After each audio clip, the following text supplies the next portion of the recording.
প্রিয় ভাইরা মা বোনেরা, 2026 সালের মুহররম মাস কিন্তু চলছে। এই মুহররম মাসের 10 তারিখকে আশুরার দিন বলা হয়। আর এই আশুরার দিনে যদি আপনি একটি রোজা রাখতে পারেন, তাহলে আল্লাহ রাব্বুল আলামিন আপনার পূর্বের 1 বছরের গুনাহ খাতা ক্ষমা করে দিবে এবং আপনার মনের নেক আশাগুলো আল্লাহ তাআলা পূরণ করবে। আপনি আল্লাহর কাছে যা চাইবেন, আপনি যদি আল্লাহর কাছে ধন দৌলত চান, আল্লাহ আপনাকে ধন দৌলত দিবে। যদি আপনি আল্লাহর কাছে মান সম্মান চান, আল্লাহ আপনাকে মান সম্মান দিবে। যদি আপনি আল্লাহর কাছে বিপদ আপদ বালা মুসিবত থেকে মুক্তি চান, আল্লাহ আপনার বিপদ আপদ বালা মুসিবত গুলোকে দূর করে দিবে। যদি আপনি আল্লাহর কাছে রিজিক চান, আল্লাহ রাব্বুল আলামিন আপনাকে রিজিক দিয়ে আপনার সকল অভাব অনটন দারিদ্রতা দূর করে দিবে। আল্লাহু আকবার। তো আশুরার রোজা কত তারিখে এবং কি বারে রাখবেন, এবং আশুরার রোজার নিয়তটা আপনারা কিভাবে বাংলাতে একদম সহজভাবে করবেন, এবং আপনারা কিভাবে নফল নামাজের নিয়ত করে নফল নামাজগুলো আদায় করবেন, এবং কোন কোন জিকিরগুলো এই মুহররম মাসে সব থেকে বেশি বেশি পাঠ করবেন, সম্পূর্ণ নিয়ম কানুনটাই আজকের এই ছোট্ট ভিডিওতে আমি আপনাদেরকে বলে দিব ইনশাআল্লাহ। তাই ধৈর্য ধরে অবশ্যই ভিডিওটি মনোযোগ সহকারে শুরু থেকে শেষ পর্যন্ত আপনাদেরকে দেখার অনুরোধ করছি। প্রিয় ভাইরা মা বোনেরা, রাসূলুল্লাহ সাল্লাল্লাহু আলাইহি ওয়াসাল্লাম জীবনে কোনোদিন এই 3টি রোজা কখনোই ছাড়েন নাই। 1 নাম্বার, আল্লাহর নবী জীবনে কোনোদিন তিনি জিলহজ মাসের প্রথম 9 দিনের রোজা কখনোই ছাড়েন নাই।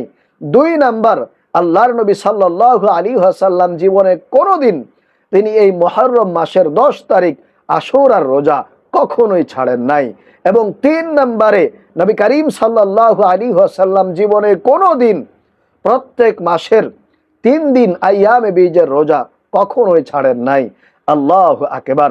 সুতরাং এই মুহররমের রোজা আল্লাহর নবী নিজে সব সময় রেখেছেন, কখনোই ছাড়েন নাই, এবং আমাদেরকেও রাখার ব্যাপারে নির্দেশ দিয়েছেন। প্রিয় ভাইরা মা বোনেরা, এই জুন মাসের 25 তারিখ মুহররম মাসের 10 তারিখ পড়তেছে। সুতরাং আপনারা চেষ্টা করবেন কমপক্ষে 2টি রোজা রাখার জন্য। কেন 2টি রোজা রাখবেন? তার কারণ হলো, নবী করিম সাল্লাল্লাহু আলাইহি ওয়াসাল্লাম যখন হিজরত করে মক্কা থেকে মদিনায় গেলেন, মদিনায় গিয়ে দেখলেন যে ইহুদিরা রোজা রেখেছে। নবী করিম সাল্লাল্লাহু আলাইহি ওয়াসাল্লাম জিজ্ঞেস করলেন, তোমরা কিসের রোজা রেখেছো? তখন ইহুদিরা বলে, আমরা এই দিনে মুসা আলাইহিস সালামকে আল্লাহ পাক রব্বুল আলামিন ফিরাউনের কবল থেকে রক্ষা করেছিলেন, বাঁচিয়ে দিয়েছিলেন, এ কারণে আমরা শুকরিয়া আদায়ের জন্য এই দিনে রোজা রাখি। তখন নবী করিম সাল্লাল্লাহু আলাইহি ওয়াসাল্লাম বললেন, আমি তো তোমাদের থেকেও বেশি হকদার মুসা আলাইহিস সালামের, সুতরাং আমিও আজকে থেকে রোজা রাখবো। ও আমার সাহাবীরা, তোমরা এই দিনে রোজা রাখবে, তবে তোমরা একটি নয় 2টি রোজা রাখবে, কারণ একটি রাখলে ইহুদিদের সঙ্গে তোমাদের সাদৃশ্য হয়ে যাবে, মিল হয়ে যাবে। এ কারণে তোমরা একটি রাখবে না, তোমরা 2টি রোজা রাখবে। তাহলে প্রিয় ভাইরা মা বোনেরা, আপনাদেরকে বলবো, আপনারা চেষ্টা করবেন কমপক্ষে 2টি রোজা রাখার জন্য। একটা হলো আশুরার দিন, আরেকটা হলো আশুরার আগের দিন, না হয় আশুরার পরের দিন আপনারা মিলিয়ে রাখবেন। প্রিয় ভাইরা মা বোনেরা, তাহলে আসুন আমি আপনাদেরকে নিয়তটা বলে দিব, কিভাবে আপনারা বাংলাতে একদম সহজভাবে এই আশুরার রোজার নিয়ত করবেন। তো আপনারা মনে মনে এইভাবে নিয়ত করবেন, আল্লাহর কাছে বলবেন যে আমি আল্লাহ তাআলাকে খুশি করার জন্য, সন্তুষ্ট করার জন্য আগামীকাল মুহররম মাসের 9 তারিখ, এটা হবে কিন্তু আপনার আশুরার দিনের আগের দিনের রোজা। আপনি যদি আগের দিন রোজা রাখতে চান, তাহলে এইভাবে নিয়ত করবেন যে আমি আগামীকালকে মুহররম মাসের 9 তারিখ একটি নফল রোজা রাখার নিয়ত করলাম। আবারও বলছি, আমি আল্লাহ তাআলাকে সন্তুষ্ট করার জন্য আগামীকাল মুহররম মাসের 9 তারিখ একটি নফল রোজা রাখার নিয়ত করলাম, তাহলেই হয়ে যাবে। আর যেদিন আপনি 10 তারিখে আশুরার দিন রোজা রাখবেন, তখন বলবেন যে আমি আগামীকালকে মুহররম মাসের 10 তারিখ আশুরার দিন বৃহস্পতিবার একটি নফল রোজা রাখার নিয়ত করলাম, তাহলেই হয়ে যাবে। আপনি শুধুমাত্র মনে মনে চিন্তা করবেন যে আমি আগামীকালকে আল্লাহ তাআলাকে সন্তুষ্ট করার জন্য একটি নফল রোজা রাখলাম বা রাখবো, তাহলেই কিন্তু আপনার নিয়ত হয়ে যাবে।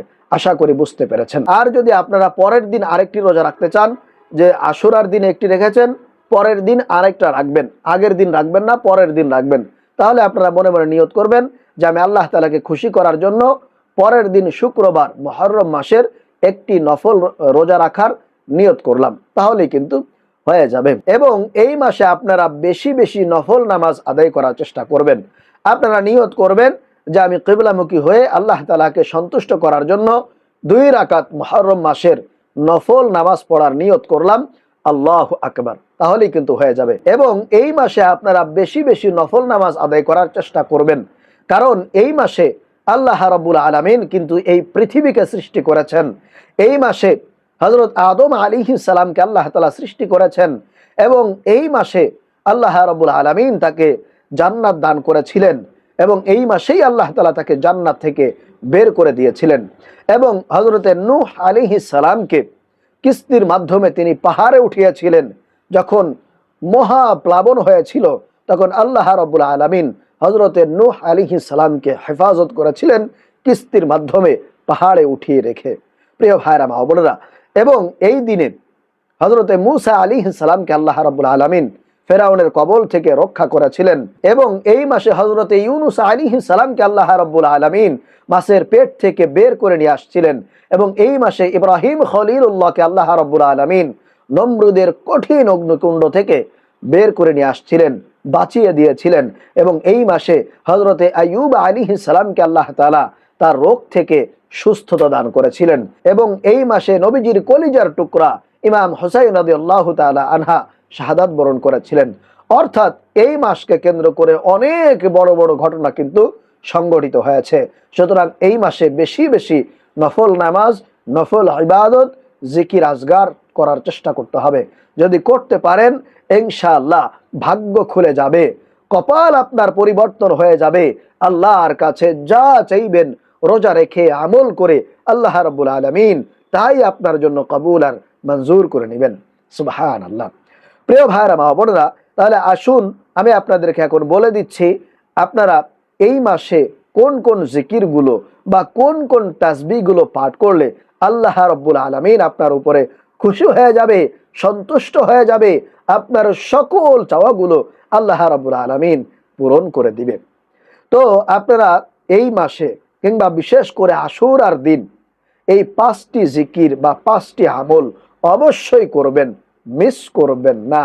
করবেন তো কপাল খুলে যাবে, ভাগ্য পরিবর্তন হয়েই যাবে। তো 1 নম্বরে আপনারা এই জিকিরটি বেশি বেশি করবেন, সেটা হলো লা ইলাহা ইল্লাল্লাহ।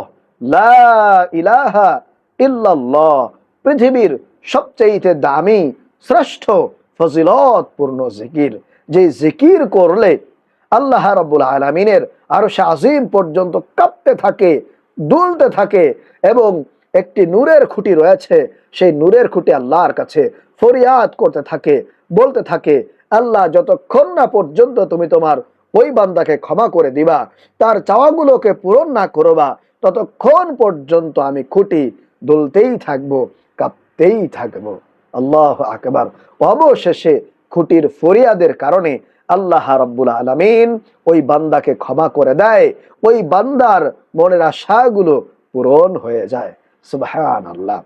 প্রিয় ভাইরা মা বোনেরা, এজন্য 1 নম্বরে 100 বার প্রতিদিন, কমপক্ষে 100 বার লা ইলাহা ইল্লাল্লাহ, লা ইলাহা ইল্লাল্লাহ, লা ইলাহা ইল্লাল্লাহ পরিষ্কার ভাবে শুদ্ধ উচ্চারণ করে করে আপনারা টানা 100 বার তাসবির দ্বারা নিয়ে লা ইলাহা ইল্লাল্লাহ পড়বেন।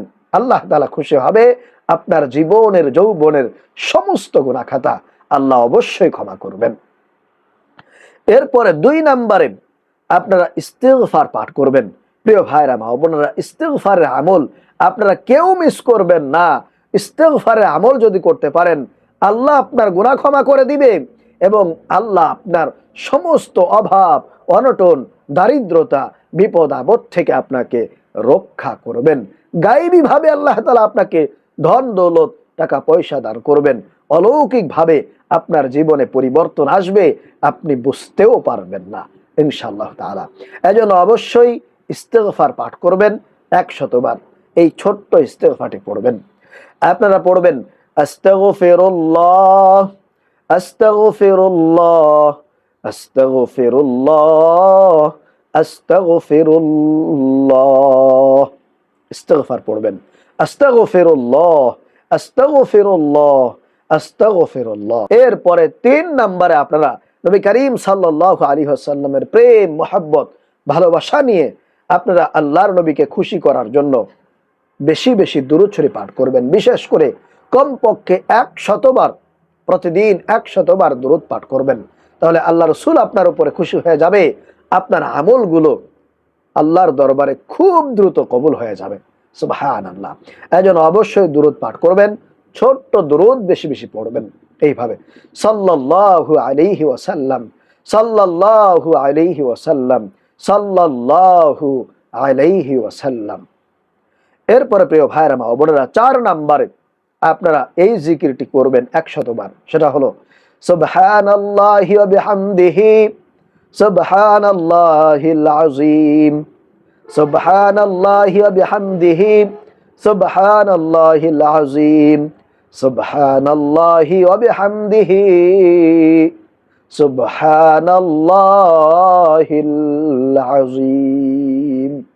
এইভাবে করে 100 বার এই দামি, শ্রেষ্ঠ, ফজিলতপূর্ণ তাসবিহটি পড়বেন। ইনশাআল্লাহ অবশ্যই আপনার ডাকে আল্লাহ রাব্বুল আলামিন সাড়া দিবেন। এরপরে প্রিয় ভাইরা মা বোনেরা, সর্বশেষ আপনারা 100 বার পড়বেন লা হাওলা ওয়ালা কুওয়াতা ইল্লা বিল্লাহ, লা হাওলা ওয়ালা কুওয়াতা ইল্লা বিল্লাহ। এই দোয়াটিকে বলা হয় জান্নাতের গুপ্ত ধন, জান্নাতের ধনভাণ্ডারের চাবিকাঠি। এই দোয়াটিকে বলা হয়। এজন্য অবশ্যই প্রতিদিন আপনারা পড়বেন লা হাওলা ওয়ালা কুওয়াতা ইল্লা বিল্লাহ, লা হাওলা ওয়ালা কুওয়াতা ইল্লা বিল্লাহ, লা হাওলা ওয়ালা কুওয়াতা ইল্লা বিল্লাহ, লা হাওলা ওয়ালা কুওয়াতা ইল্লা বিল্লাহ। এভাবে করে পড়বেন। ইনশাআল্লাহ আপনার অভাব অনটন দূর হবে, আপনার বিপদ মুসিবত দূর হবে। আল্লাহ আপনার উপরে রহমত, বরকত, সকিরা নাজিল করবে। আপনার উপরে আল্লাহ তাআলা খুশি থাকবে। তাহলে প্রিয় ভাইরা মা বোনেরা, আশা করি আজকের এই আমলগুলো আপনারা বুঝতে পেরেছেন, শিখতে পেরেছেন। আল্লাহ রাব্বুল আলামিন আমাদেরকে আশুরার দিনে রোজা রেখে এই আমলগুলো এই মুহররম মাস জুড়ে বেশি বেশি করার তৌফিক দান করুন। আমিন।